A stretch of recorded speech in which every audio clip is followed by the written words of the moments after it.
Hey everyone, this is Chris Barnes from East Brunswick Public Library back with another episode of the Read, Watch, Listen podcast where we talk to people in the community about what they've been reading, watching, and listening and how you can find it at the library.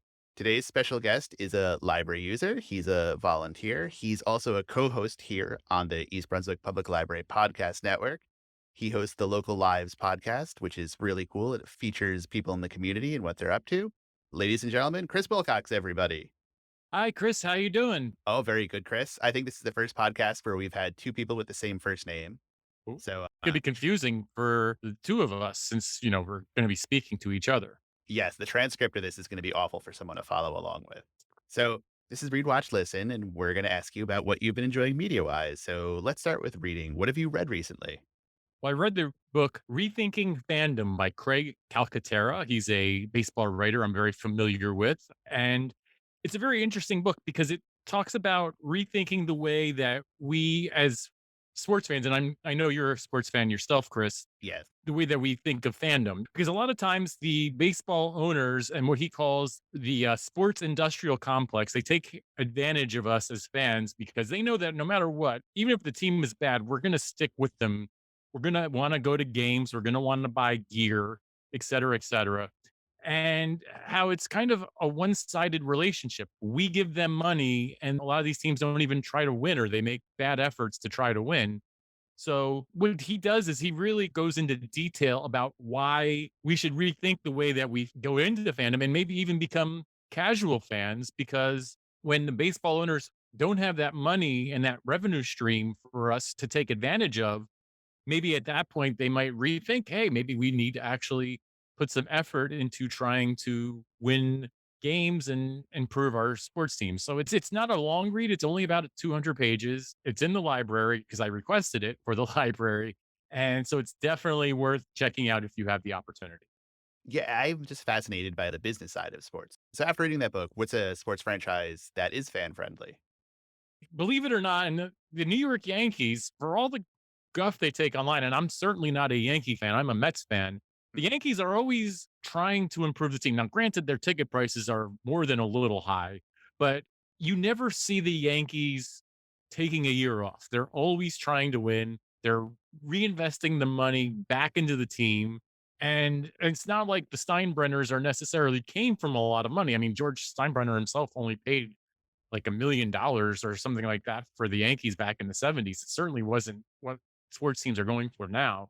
So that's a team that all of the money goes, and the Lakers are another team that are like that too. The Lakers, their identity is winning, so they can't take a year off. They have to try to win every year. And the Lakers have certainly had less success with that than the Yankees of late, but that's baked into their identity. They're always going to be trying to win. Whereas you look at a team like the Pittsburgh Pirates maybe tried to win like 3 years out of the last 30, which is just insane. And I mean, imagine being a fan from Pittsburgh and trying to root for a team that wins. They're never going to do it. No, no, I agree with that. I'm at best a casual baseball fan. And for me, the Pittsburgh Pirates, they're more relevant is that Chuck D wears their hat all the time. Exactly. So yeah, so that makes perfect sense, and I get you. What have you listened to recently? And this could be an audiobook, a podcast. We're gonna plug Local Lives again because it's appropriate. Well, yeah, obviously everybody should listen to Local Lives. I don't want to brag, but it's a very good podcast. But that's not the only thing I've been listening to. I've also been listening to a podcast. It's called Father Wants Us Dead, which is a true crime series by NJ.com. I don't know if you're familiar, Chris, with John List. No, tell me more about that. John List was a man who in 1972 murdered his entire family and then disappeared basically off the face of the earth for like 20 years.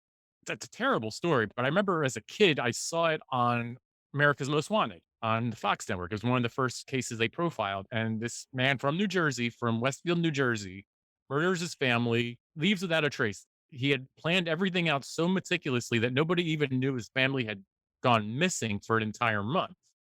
What they really went into detail, 'cause it's the 50-year anniversary this year of the murders, about how he was caught eventually because of America's Most Wanted. Within 9 days of this episode going on America's Most Wanted, they were able to locate him in Virginia. And they went into detail about why he may have done it and some of the factors around that. It's a haunting story, and I'm not usually a true crime fan, but I think because I had the knowledge of watching this case when I was a 10-year-old child and probably shouldn't have seen this case as a 10-year-old child. It's kind of a gruesome thing to think about, but it's always stuck with me, especially because it was local in the Central Jersey area, and I've been a Central Jersey resident my whole life. No, no, definitely, I understand how that works. It's a local hook. I mean, I grew up by the beaches in New Jersey, and as much of a disdain I have for the Jersey Shore show, like, "Oh, I know where they are." And I'm like, "Oh, I don't wanna go there anymore now." So I completely can relate to that. So is there anything else you've been listening to that's not a podcast or Well, we are getting to the end of the summer season, and much to my wife's chagrin, I've been listening to a lot of Yacht Rock. The songs of Michael McDonald, the Doobie Brothers, Steely Dan, obviously the big Yacht Rock performers. It's a good summertime jam. You just sit there in your car, the sun's out, it's nice out, the weather's warm. You just like to listen to a little bit of soft rock in the car, and it helps get through long car trips. For me, anyway. For my wife, might strenuously disagree with you on that. I no, I agree with you. It's good stuff. It seems that there's been a bit of a yacht rock revival the last year or so. I mean, they've all, post pandemic have been going on tour. They're getting a lot of things in commercials and stuff. Did you know there is a Chevy Chase connection to Steely Dan? I think so, but I don't remember the exact details. He was in the band that evolved into Steely Dan. So before they changed their name and went forward with it guns blazing, he was a member. So if he didn't want to get involved in comedy and acting, he could have been right there on tour with Steely Dan right now. So, Well, instead of everybody in comedy hating him, it would have been everybody in music. but we would have never got a National Lampoon's Christmas movie. Exactly. So all worked out. Speaking of movies, our final question I have for you. What have you been watching recently? Well, my big watch, it's the last season of Better Call Saul, which is a major part of the Breaking Bad universe. It kind of spun off from a character on Breaking Bad and became its own thing. And in some ways, it has outshone the original in that regard. Bob Odenkirk has been tremendous on that show as lawyer Saul Goodman. Reyes Sehorn as Kim Wexler has also been very good. I've always been a big Jonathan Banks fan and a big fan of Giancarlo Esposito. And it's just great to go back in that universe and be part of it. And just watching this last season has been a real treat. Now, if someone kind of avoided all of Breaking Bad, can someone be, dropped in fresh and watch it? Or is it like explicitly tied in or For the most part, I think you can. There's been a little bit in the last season where you kind of need some of that Breaking Bad knowledge, but I think you can watch it on its own and it stands alone for what it's able to do. Your knowledge of Breaking Bad will obviously find a lot of it more rewarding, but you can definitely watch this without having watched Breaking Bad and still enjoy it on its own for sure. sounds good? And you can find Breaking Bad and Better Call Saul here at East Brunswick Public Library.